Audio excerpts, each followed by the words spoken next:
Hey, it's Chris. So today we're talking about OEM versus aftermarket parts, or DIY parts.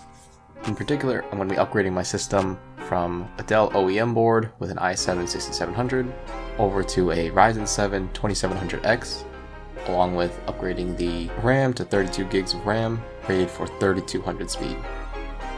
So the reason why I'm upgrading, I wanted a little bit more performance out of my system. Additionally, there's benefits to upgrading from an OEM board if you've done something like what I've done, and because OEM boards tend to not have as many features and can have problems with when you try and customize your build more. They also tend to skimp out on parts. So for example, taking a look at this heatsink here, it's pretty lackluster in comparison to the stock Wraith Prism cooler that comes with the 2700X. I've also found that OEM boards tend to not be able to install Linux very well. Finally, you also can't set things like custom fan curves or mess with BIOS as much.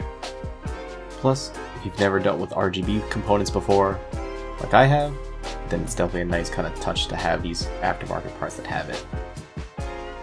So, looking at the specs, again, it's quite an upgrade going from the i7-6700 over to the 2700X, along with mismatched RAM going over to all G.Skill 32 gigs of RAM.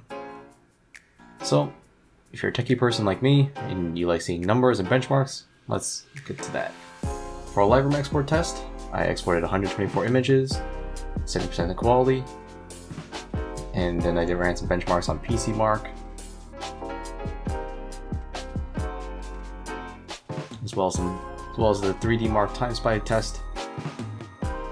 Finally, a game benchmark with Rainbow Six Siege's in-game benchmark. So thanks for listening. My name is Chris. Have a nice day.